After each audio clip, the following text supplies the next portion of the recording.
My childhood friend, Cody, dragged me into taking over a failing local zoo. Thanks to my ability to hear what animals were thinking, the zoo came back from the dead, pulling in a net profit of over $100,000 in just 1 year. But when it came time for year-end profit sharing, Cody tossed a measly $5,000 onto the desk and tried to kick me out. "I hired a new keeper," he said, not even looking at me. "He is more professional than you, and he works for less." I stared at the stack of cash on the desk, my fists clenching tight. "We had an agreement, Cody. You put up the cash, I put in the labor, and we split the profits 50-50. Labor?" Before I could finish, Cody slammed his hand onto the desk. "Zane, you spend all day playing with mute beasts. What kind of labor is that? If you're so damn talented, why don't you see if they'll leave with you?" I swept up the cash and gave him a quiet nod. "Fine. You said it, not me." Cody's face was flushed, probably from the alcohol he had been drinking earlier. He seemed to have completely forgotten how we got here. During our first week of opening, the Solstice Zoo went viral because of a video titled "Magic Bird Finds Tourist's Lost Ring." In that video, a blackbird named Spike flew down on my command, carrying a diamond ring in his beak, and dropped it right into the tourist's hand. After that, the crowd grew day by day. By the end of the year, this tiny, forgotten zoo had become a trending hotspot, raking in millions. All of that happened because I could communicate with the animals. But in Cody's eyes, my entire value was limited to throwing feed and shoveling manure. To him, my sweat and tears were worth exactly $5,000. Cody leaned back in his leather chair, crossing his legs and blowing lazy smoke rings into the air. "Lance has already arrived. He's a professional animal trainer, and his social media presence is massive." "Lance?" I almost laughed out loud. The guy was a fraud who failed half his classes in college and took 6 years to graduate. He had built a following on social media by crafting a witty, intellectual zoologist persona,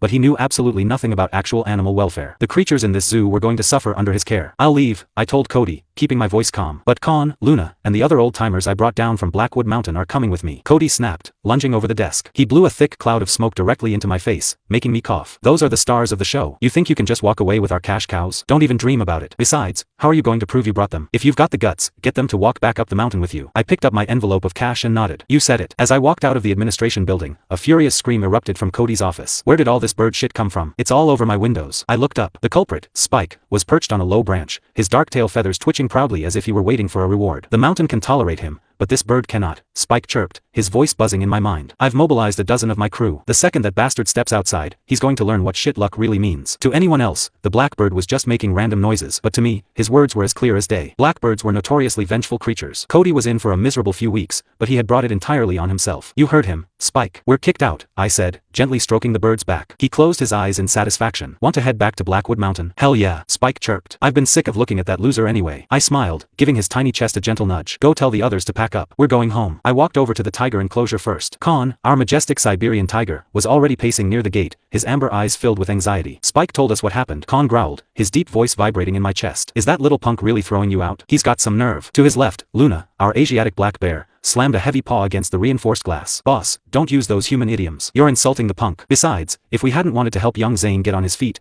none of us